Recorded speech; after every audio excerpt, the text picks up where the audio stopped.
dia, boa tarde, boa noite. Estamos com mais um episódio da Ecomind Talks, nosso podcast de economia circular, economia sustentável, de socioeconomia, ou seja, ambiental, social e até de inovação. A gente grava conteúdos voltados a esse aspecto e traz para o público diversas, né, oportunidades, seja ambientais, sociais, que o pessoal vem criando, trazendo, como eles trabalham, né, no seu dia a dia, para esclarecer muito do que dá para melhorar nesse planeta, né?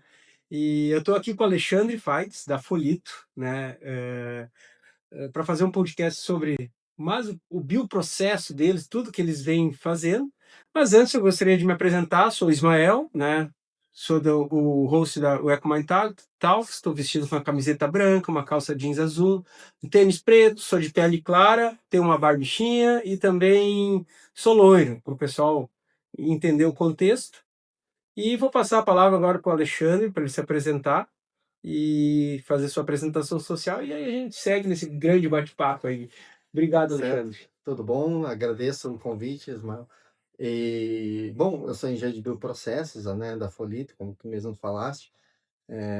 Uso óculos, cabelo curto, uma barbichinha também, um pouco grisalha.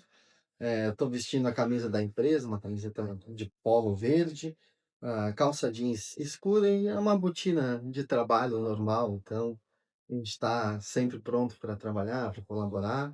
E é uma satisfação falar um pouquinho do que a gente faz, o que a gente fez, o que a gente pensa fazer aqui contigo. Perfeito.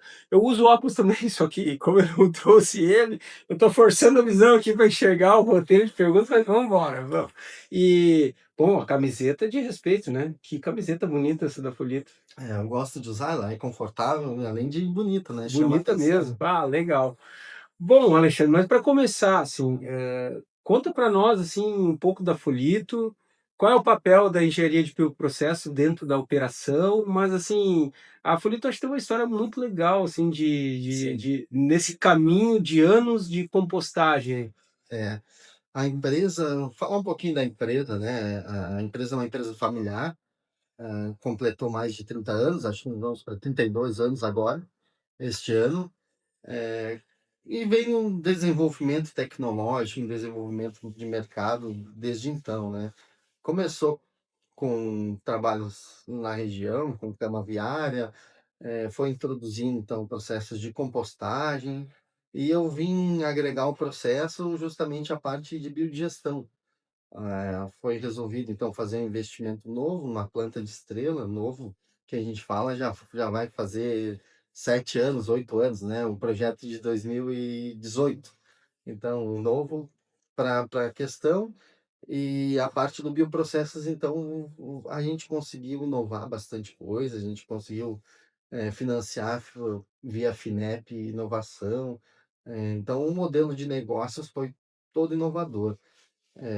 A empresa familiar, com o processo de compostagem, a gente agregou a parte da biodigestão, que é o que chama atenção hoje, a parte de biogás, biometano, geração de energia renovável a partir do gás, além do carro-chefe, que é a compostagem em si, né? É o tratamento de resíduos. Então, a gente recebe esses resíduos, direciona ele para a melhor via de tratamento, se vai ser a parte anaeróbia, que é a parte da biodigestão, ou a parte da compostagem aeróbica. E isso a gente vai fazendo no dia a dia, a gente tem os nossos controles e vai agregando então a parte de bioprocessos, que é trabalhar os micro-organismos, né? Botar as condições dele anaeróbia ou aeróbia conforme a gente vai vendo no processo mercadológico, necessidades do tratamento em si, né? Do resíduo, a gente direciona ela no dia a dia. Ah, legal mesmo. Eu tive visitando a Folito um tempo atrás e me espantei, assim, fiquei assim, cara, é gigante. É muito resíduo orgânico sendo compostado. E 7 anos, deixa eu ver, vocês já estão 7 anos fazendo biodigestão, né? Ter lá esse processo e abastecendo frotas de caminhões com esse gás. Eu achei muito legal. Mas assim, quando chega o resíduo, vocês já devem saber a especificidade de cada cliente, né? Já sabem mais ou menos o tipo de resíduo que vem. Mas mesmo assim, vocês têm que, esse aqui vai para biodigestão, esse aqui vai para compostagem. Como é que vocês já sabem pela característica que fazem análise antes? Ou às vezes chega um caminhão que é uma surpresa no dia a dia? Nós temos essa a questão de contratos, né, cada Uhum. cliente nós recebemos os resíduos são muito homogêneos no seguinte sentido, resíduos classe 2A, então a gente faz uma caracterização prévia, tem um contrato com o cliente, tem uma ideia de volumes que eles vão mandar para nós, então teoricamente está tudo certo, vou mandar um caminhão, uma carreta por dia, 2, 3 caixas, então tudo certo. Mas o dia a dia é diferente, né? Como tu mesmo comentaste, é na hora que a gente acaba decidindo. É uma É surpresa. uma surpresa, porque deu problema na produção, É. precisa fazer uma limpeza, então eles ligam: "Ah, bah, vamos fazer um abate extra". Então, tudo isso a gente verifica no dia a dia, a gente se prepara para isso, porque, 30 anos, a gente tem uma certa experiência, né, uma certa expertise nisso, então a gente se prepara com o material seco para fazer agregar o material líquido, então a gente tem uma certa maleabilidade nesses volumes todos que a gente trata. E é muito do dia a dia, do vai do valor o mercado também da porque a gente vende fertilizante orgânico, então precisa sair quando o produtor necessita, quando tem a questão da janela de aplicação, então a gente tem uma certa flutuação no mercado. Mas o resíduo não, o resíduo todo dia está vindo, todo dia vem, e se tu abre portas para vir mais, vem mais, né. A nossa região ela é muito rica nesse sentido de trabalhos de alimentações, né, de indústria de alimentos, bebidas, e isso faz com que a gente tenha uma certa quantidade de resíduos orgânicos a serem tratados de maneira homogênea durante o ano todo, diferente do resíduo. Então a gente trabalha essa questão na empresa também, É, né. deve ter a questão sazonal, né? Tem empresas que Isso, mandam mais em determinada época, então você tem que ter aquele controle de não ficar sem, não ficar isso, demais também, ter o espaço aberto para poder receber aquela demanda grande. Então tem exatamente. que ter uma malandragem aí no dia a dia, e que só em anos, né? É mesmo, como é que eu vou dizer, na pele que vocês estão sentindo isso aí Isso, e vão criando isso aí, mas é muito legal. E assim, vamos falar um pouquinho só sobre números, não precisa ser mas claro. uns números que devem contar a história de vocês, o tamanho desses números, né?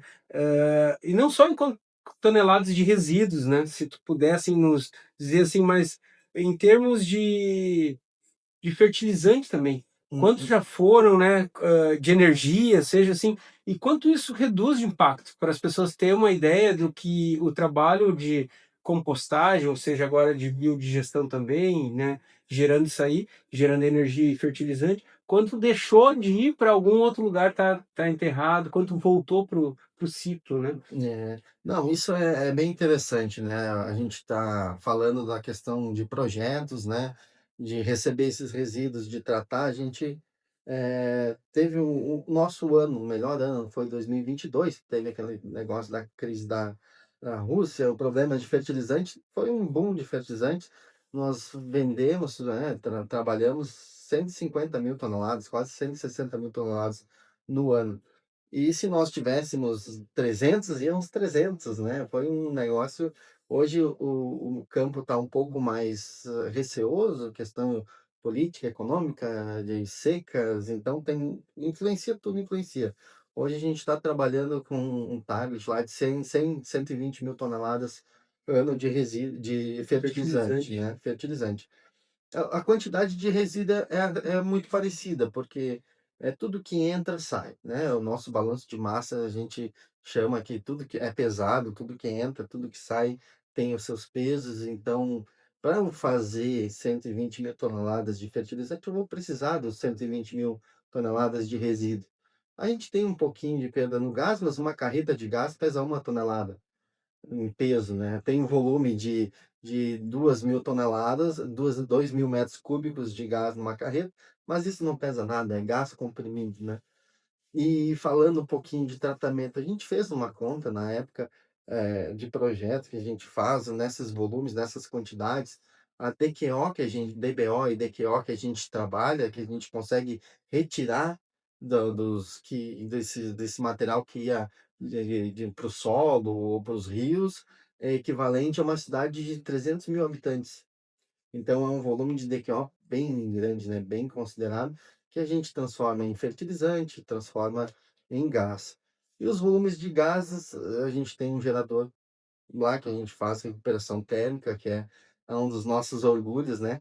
Além de geração de energia elétrica, ele aquece os biodigestores, então é tudo bem amarrado, ele tem uma eficiência impressionante, falando na parte da engenharia, né?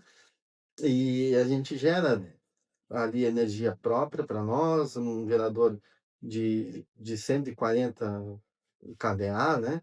Então a gente consegue suportar, que pode chegar a 250 250 quilowatts de energia, né? E além da energia térmica, que é mais ou menos a mesma quantidade, se a gente for ver 250 quilowatts térmico de energia. E a gente está cada dia com os números ali na risca, a gente vê capacidade de tratar um pouco mais, mas tudo vai depender dessa questão. Tudo que entra precisa sair, então a gente precisa de um pouquinho do campo também, do Uma envolvimento da demanda gente. externa para poder absorver mais. Então tem que estar. Isso, É uma balança, é, é uma gangorra, é um equilíbrio. Tem que estar aham, equilibrado porque. perfeito. E para te ver, né? Uma empresa do interior do Rio Grande do Sul, mas a geopolítica influencia um monte, né? Que a gente falou, foi um boom de fertilizante porque foi uma mudança política lá de compra de fertilizantes do exterior, É. gerou uma demanda grande para vocês. Hum. E aí corre atrás de resíduos para gerar. Sim, porque a gente está ali, tem o sistema todo, o tratamento, a gente tem condições de fazer uma compostagem bem feita, de uma maneira acelerada, tem a parte de biogestão, então nós temos dois sistemas de tratamento junto, né? E isso acaba tendo um produto interessante, uma boa aceitação, a gente vê os resultados no campo, então a gente acaba falando de resíduos, né? O pessoal fala dos resíduos uma maneira de desdém, para nós é uma matéria-prima, né? Claro, Acaba sendo a matéria-prima. e o que é legal também é que a própria energia da usina, lá de vocês, da unidade, ela é gerada lá, né? Isso, isso, Vocês devem ter ligação externa, mas só entra a externa caso não tenha energia de gerador, né? isso. A nossa energia lá, a gente tem uma política também, a gente está no mercado livre de energia, né? Uhum. De compra e venda e comercialização de energia. E a gente está no momento favorável da venda do gás, o gás traz uma receita melhor do que a energia. Então a gente acaba comprando energia do comercializadora externa, mas a gente compra energia limpa. Então a gente compra todo mês lá, tem a nossa nota fiscal, vem energia solar, eólica, hidrelétrica, então a gente tem somente compra de energia também renovável, né? Uhum. Então, limpa. E o gás, então, que a gente acaba não gerando energia, só por causa de emergência no Aham. momento, a gente está ocupando o veicular, como tu mesmo comentaste, eu esqueci de falar um pouquinho do veicular, e a gente purifica então esse biogás, transforma ele em biometano, comprime, e aí utiliza nos veículos. A caminhonete que eu vim aqui para cá, ela GNV? é no biogás. Ela é uma caminhonete GNV, mas eu abasteço lá na firma e tô andando com ela há 4, 5 anos já. Não tem problema de motor, a gente está rodando super feliz. Nós temos mais 3, 4 carros lá na firma, Tem um caminhão, né? um caminhão que é 100% gás e ele só abastece ali. E é um caminhão que não dá problema de manutenção, ele roda super bem. A gente vê que é um gás, um combustível limpo na concepção das peças, do óleo, ele não suja o óleo, então ele tem uma condição bem interessante de rodar. A gente Não, vê o que caminhão, legal. né? Bom, tu tem então um combustível de graça praticamente lá, né? Isso é Isso. muito bom de pensar, né? Porque o combustível é caro, tu tem que abastecer toda hora, né? Mais do que ser o cara, é ter orgulho, né? Tu dizer, não, eu estou produzindo o meu combustível a partir do resíduo, e a gente roda, a gente funciona, E assim, o melhor laboratório não tem, né? Não, é isso aí, é a prática mesmo. E falando em laboratório, tá? Você tem uma trajetória acadêmica muito interessante, tá? E ela é totalmente conectada com o que tu faz hoje. Isso é uma coisa interessante porque nem sempre a gente se forma e faz as coisas que a gente se formou. Hoje tu é formado, tu é engenheiro de bioprocesso e trabalha com bioprocesso, né? É isso. E que aprendizados tu conseguiu tirar da academia, assim, e botar em prática no dia a dia? Olha, eu fiz o curso lá, me formei em Curitiba, na Federal do Paraná. Sou da primeira turma de engenharia de bioprocessos e biotecnologia, né? É tudo muito novo na época, né? Não vou falar quando, né? Mas eu me formei em 2004, então já faz algum tempo. E essa primeira turma a gente acompanhava muito o pessoal da pós-graduação, Sim, então o pessoal do mestrado e doutorado. E eu tive ótimos professores, né? A gente depois vai reconhecendo mais ainda, né? Se sente orgulho desses profissionais que a gente trabalhou lá. E trabalhei com professores, por exemplo, com modelagem matemática de bioreatores. uhum. Aí, tipo, mas né? Que eu vou usar Matemática, o isso que aí? é isso, né? Até que chegou um dia, não, vamos fazer. E como é que faz? Não, vamos calcular. Eu lembro, ó, é assim que faz, é assim, assado, movimentação, temperatura, balanço de massa. Então, tudo isso eu vi na faculdade.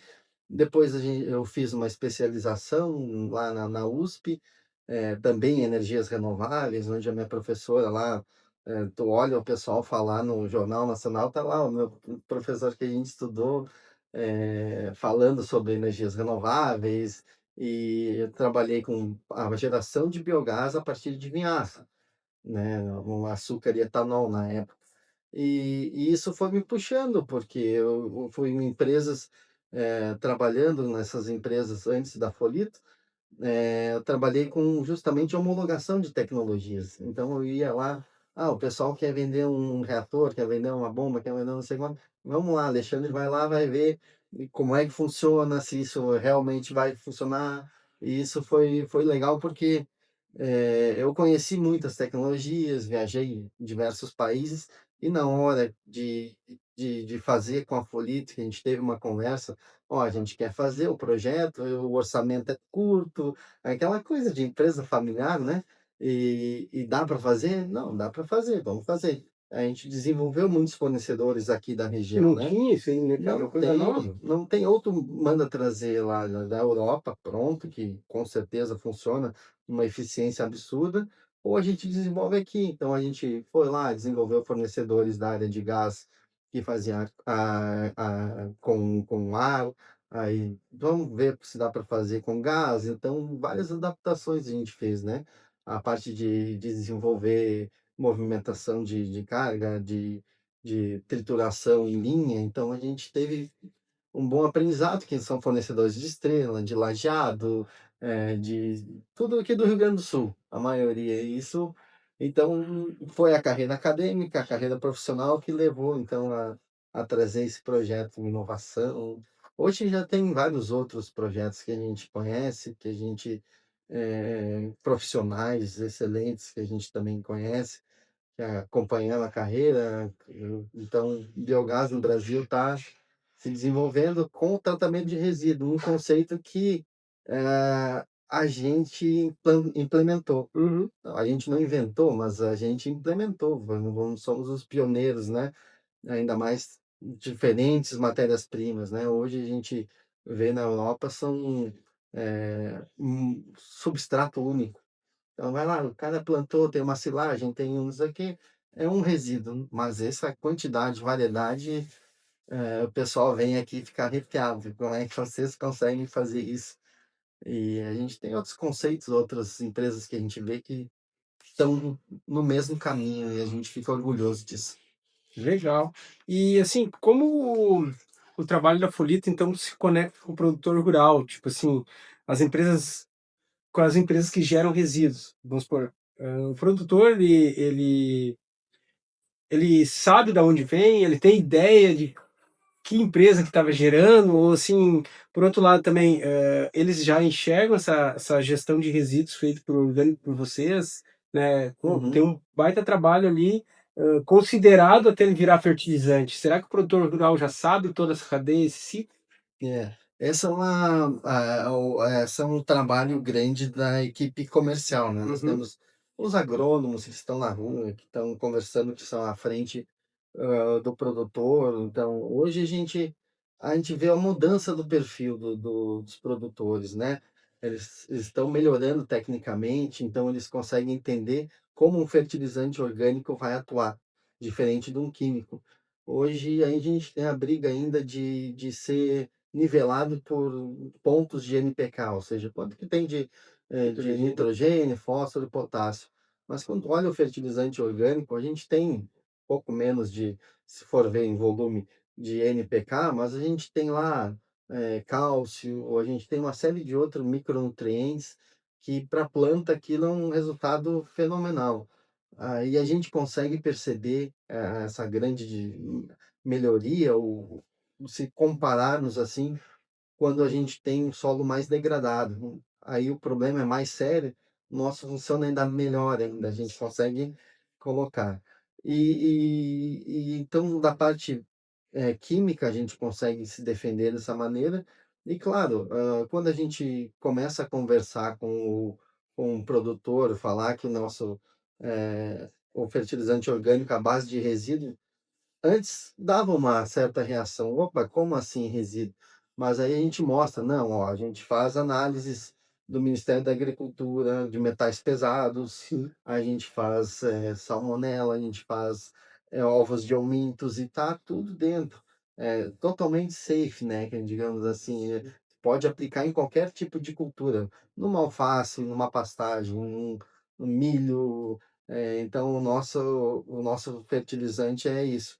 E depois de aplicando, geralmente começa com uma área menor, no outro ano já vai aumentando a área, então tem essa receptividade, né. Então a gente tá vendo os desafios, está encarando os desafios, a gente tem um produto bom nesse sentido, então tá tá tá sendo bem interessante, né, durante todos esses anos aí. Não, legal mesmo. Mas tem outro ponto da Florido que é interessante, vocês recebem também muita visita de escola, né? Tem visita, o pessoal pede para visitar lá a unidade, para ver como é que é feita a compostagem, como é que é feito a biodigestão, né? Aham. E aí o que te marca, assim, nesses encontros de educação ambiental, ela é estratégica para vocês hoje, já começar desde crianças, seja escola municipal de cidade ou de interior, né? O que que vocês acham, assim, de estratégia para educação ambiental? Olha, a gente percebe nas crianças, a gente tem esse trabalho nas crianças, é muito bom trabalhar, porque as crianças acabam atingindo em casa os pais, elas que acabam cutucando: "Ô pai, por que tu tá jogando ali, não tá jogando aqui, vamos fazer certo". É verdade. Então esse é um trabalho que a gente é bem gratificante. E é justamente nesse momento que a professora está lá falando do tratamento de resíduos, da separação, e as crianças não têm ideia, a gente não tem da cidade, assim, não tem ideia do que é feito com o lixo, né, com os nossos resíduos. Então, pega, joga ali, o caminhão vai passar e não tem ideia de todo um trabalho que é feito por várias empresas, pelo município, é um trabalho de logística. E quando a gente fala, mostra para as crianças: "Ó, tá gerando gás, tá gerando energia, isso aqui, ó, tá vendo essas plantinhas ali? São todas com fertilizante que a gente transformou em resíduo". Isso sempre tem algumas que acabam soltando um estalinho. No começo elas ficam meio assim: "Ah, resíduo, resíduo", mas depois elas veem o que é feito com resíduo, saem, a saída é muito diferente da entrada. No começo elas entram lá, olham meio esquisito, entrando nos caminhões, uns resíduos, uns cheiros diferentes, mas no final elas veem todo um trabalho e a gente fica feliz com isso. Ah, legal E mesmo. vai atingir os pais, né, vai atingir Vai. todo mundo depois, a base da sociedade. E até que muitos, eu imagino, que devam retornar para o campo, né, eles devem ir trabalhar, e aí eles sabem onde buscar também. Hoje tem uma coisa de equilíbrio, né, onde tem um fertilizante que pode melhorar essas áreas degradadas, porque o que eles vão encarar no futuro, geralmente, é o solo mais degradado ainda, né. Tem degradado, assoreado, É. então tem alguns desafios aí pela frente. Bom, eu tenho uma pergunta aqui também que vem agora. Vocês também tiveram impacto na parte das enchentes? Como é que foi isso aí em 2024 aqui para Fulito? Ali a gente diretamente não, né, nossa planta lá, até a gente viu que todas as estruturas, as lonas, o telhado, não afetou nada, né, na questão de chuva, então o parque industrial ficou 100%. O impacto maior foi nos funcionários, né, a gente teve 2 funcionários com um problema na casa, tiveram que se mudar, a gente teve problemas logísticos, né. Eu moro em Lajeado e como é que eu vou chegar em Estrela sem a ponte? Então foi um período ali que foi muito mais logístico dos funcionários, né, a gente tem funcionários que moram em Bom Retiro, então eles acabaram indo na planta lá também, né, ajudar com enquanto a gente não conseguia ir atravessar o rio. E o impacto maior foi esse, foi logística. Depois de tudo, resolvido, os problemas logísticos resolvidos, veio essa questão de recuperar as áreas, né. A gente teve um trabalho grande com diversas prefeituras que assoreou, chegava na beira do rio, assim, algumas áreas que não conseguiria plantar nada por anos, mas que foram recuperadas. A gente teve alguns editais, então a gente ajudou prefeituras aí pelo estado que acabou, recuperando mais rápido essas áreas. O impacto foi esse, foi rápido, foi sentido, eh, muito mais com os funcionários, mas a empresa continuou e a recuperação veio rápida também. Ah, legal. Que bom, né, que bom que É, foi assim, o impacto teve, mas não impactou, assim, nas atividades da empresa, não é, não destruiu o pátio lá, entende. Tá, vocês estão um pouco mais afastados do rio, né, mas sempre é. é um risco, né, mas que bom que é um lugar alto, eu acho, também não chega lá, mas tipo, se fosse aqui pela Ah, região, sim. teria acontecido um monte de coisa. A região que eu digo, próximo ao rio, né. Sim, sim. Mas assim, olhando para frente, assim, quais os próximos passos da Fulito, né?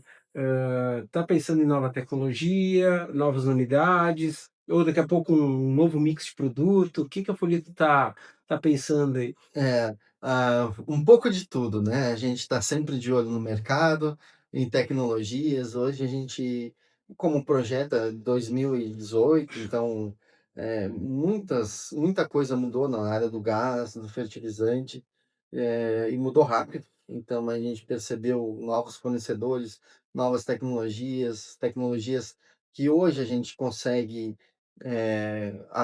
adaptar, comprar. Então, a gente pensa em futuro breve, melhorar a eficiência desses processos que a gente tem hoje, na parte de geração de gás. A gente percebe também que o mercado está aceitando, algumas fórmulas, que eu digo, alguns produtos diferenciados para aplicações diferentes. Hoje a gente, tem um produto que a gente agrega gesso, então, para alguns tipos de solo ajudou muito, que é difícil de espalhar esse gesso, agora a gente consegue agregar e fazer o movimento junto com o fertilizante, e são demandas dos nossos clientes, né. Então a ideia, então, é melhorar a eficiência, melhorar novas fórmulas e atender o mercado. Acho que esse daí é um futuro breve, digamos, né. A gente tem, uma licença de ampliação em andamento junto à FEPAM. A gente quer aumentar o número de reatores, aumentar o volume de gás, melhorar o tempo de retenção da parte líquida e melhorar o fertilizante líquido, que a gente tem um valor nutricional para as plantas, para as culturas, que a gente imagina que em breve vai ter um valor econômico também, Ah, assim legal. como o sólido, o líquido. Então a gente está se adaptando e trabalhando para isso. Ah, legal, boa, boa mesmo. E o gás também, eu vejo que vem vindo uma levada grande de biodigestão, de empresas se instalando, tem empresas se instalando na região metropolitana e vai vir um boom aí desse negócio. E é bom para esse ciclo, né, retornar e a gente ter essa possibilidade de não destinar o resíduo orgânico de uma forma, que não seja reaproveitado, né. Sim, sim, isso é importante. Até brinco lá, tem um amigo meu que diz: "Ó, ninguém quer ser o primeiro, mas todo mundo quer ser o segundo", É, porque aí tu já deu certo, tu já licenciou, tu já brigou com não todo mundo, já explicou. Aí tu chega para licenciar um projeto desses de gestor no corpo de bombeiros. Aí tu vai explicar, não, mas vai gerar gás, vai ter uma cúpula, vai ter isso. Então foi muita conversa. Aí o segundo já sabe, né? Não, Engraçado. já vi Já vi os já vi problemas isso e daquele vi que lado. não funciona. Então todos os órgãos foi isso e a gente fica grato e feliz por ver novos projetos. A gente sabe da quantidade de resíduos que hoje é gerada, a gente tem ideia do que é feito, que é disposição em solo, que a gente não quer, então várias folitos assim a gente imagina que possa ter pelo nosso estado. Então a gente tá vendo um futuro bem promissor nesse ramo, né? Perfeito. Alexandre, então assim, o papo foi bom, aprendemos bastante coisa. Foi mais técnico, mas para a gente entender que resíduo industrial orgânico vamos supor, um volume muito grande, tem que ter tanto a recepção muito bem apurada, como também uma distribuição muito grande, uma capilaridade para espalhar isso. Não adianta só receber e não ter para onde mandar, então tem que ser um equilíbrio. E tem muitas coisas que tem que ser calculadas e estudadas. Não é assim, vou botar aqui uma misturinha assim e vai funcionar. Então, claro que vocês têm toda essa esse aprendizado de anos, são 30 anos fazendo, uma empresa que me falou familiar, mas uma empresa que, olha, já compostou alguma tonelada de resíduo, Aham. né? E vem aí no mercado que vem crescendo, né? O olhar para essa parte orgânica vem crescendo muito. Mas agora eu gostaria de perguntar uma coisa mais de dentro de casa. Eu queria que tu deixasse uma dica para o pessoal que assiste, uma prática sustentável que tu faz no dia a dia, assim, que tu pode passar de dica para nós aí. Olha, com certeza eu faço a separação, né, em casa, e o meu resíduo orgânico eu levo para Folito, né. As pessoas, quem tem casa, é possível compostar em casa, fazer uma composteira. Eu sei que às vezes na correria do dia a dia, mas uma prática que eu tenho feito, assim, que eu tenho procurado fazer, é cuidar um pouco na parte do consumo. Quando for comprar, pegar menos embalagem, deixar não precisa embalar uma banana para pesar, né. Deixa o saquinho lá, não precisa embalar o mamão, né, então deixa o saquinho lá.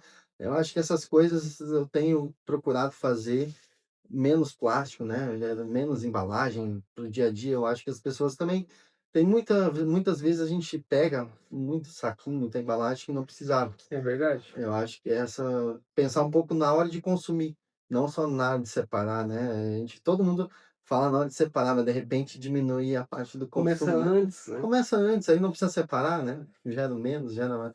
Eu acho que essa é uma prática legal de a gente começar a perceber, no dia a dia, quanta embalagem a gente pega, que não precisaria pegar.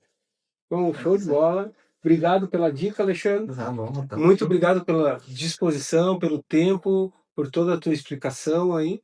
Eh, eu queria agradecer, então, a presença tua e da empresa Polito por ceder essa possibilidade dessa conversa legal e fluida. E agradecer a todos que estão nos assistindo. Muito obrigado. Logo, logo, nós vamos ter outros episódios. Fique atento. E queria me despedir de vocês, então. Um bom, um bom dia para todos aí. Muito obrigado pela atenção. Um abraço a todos aí, até mais. Valeu.